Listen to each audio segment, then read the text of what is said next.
Welcome back. Let's take you to the ENCA Money Desk now. Devin Murrigan standing by, as we've just mentioned. Devin, some good news. Cheaper data prices from MTN as of tomorrow, but we've waited for this for a while, haven't we? Nevertheless, it's welcome under the conditions of a lockdown, Jeremy. We're certainly using more data than we had previously. So you're quite right, MTN will be reducing its data from tomorrow, its prices at least. And that's after the telecoms giant reached a deal with the Competition Commission. Last year, the Commission announced data prices from the country's mobile networks are overpriced. MTN customers can now expect to pay 99 Rand for 1 gigabyte of data per month. Users will also be able to manage their data use at no additional cost, though through the company's website. All right, to S&P Global, pushing our rating further into junk.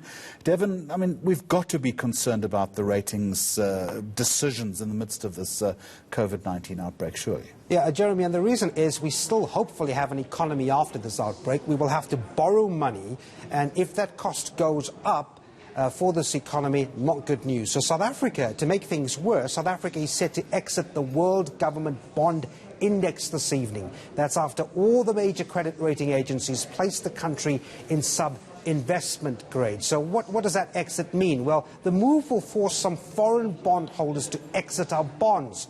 Now, it's an event that theoretically could see the rand weaken and our cost of borrowing rise. Remember, Moody's pushed us into junk status last month.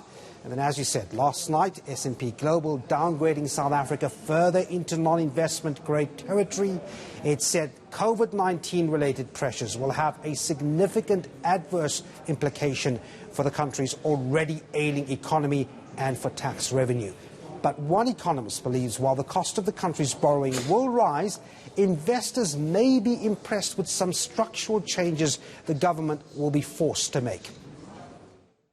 From an investment point of view, the South African bonds are still relatively high when compared to other emerging market counterparts, and certainly the carry seekers, the investors who look for the interest rate differential, can certainly still find themselves attracted to the South African bonds.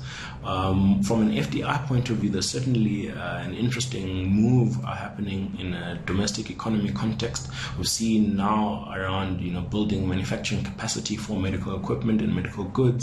And those are some of the things that can start to structurally reconfigure the participation in the economy from a labor point of view, as well as a contribution to GDP from manufacturing. And these are some of the things that could start to attract an interest, foreign direct investments into the real economy.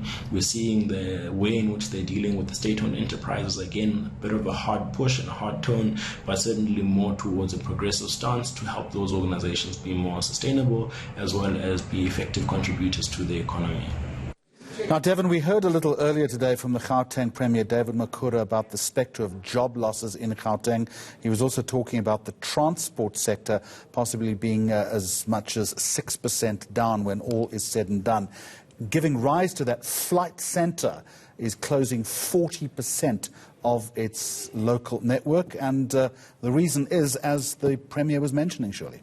Yeah, it's all in the context of the fact, Jeremy, that you have planes grounded, you have movement restricted, and Flight Centre saying this afternoon that it simply cannot keep all the outlets open. 40%, as you say, will be closed to right-size the outlets at the moment for what the circumstances are showing. Now, it comes on the back, as you say, as the country's local tourism season is likely to only start in December. That's the expectation from Tourism Minister Mamoloko Ngubane. Now, she spoke during a webcast hosted by SA Tourism. Her remarks come as experts indicate that COVID-19 pandemic might peak locally in September. Now, it's expected to take at least 2 to 3 months for the situation to stabilize. And South Africa is not alone on this one. Travel and tourism sectors across the globe face a staggering 100 million job losses globally due to the coronavirus pandemic. And that's according to latest research from the World Travel Tourism Council. Considering all of that in context, you can imagine why Flight Centre goes ahead and closes 40% of its network locally. So we're taking a hit, and the tourism sector activity in this country locally only expected to take off in December. All right, let's take a quick look now to see what's happening on the local market. Despite that recent downgrade from S&P Global, the rand is gaining against the US dollar this afternoon. Otherwise, the local market is down as uncertainty over the virus continues to hurt investor sentiment. Here's a closer look at the numbers.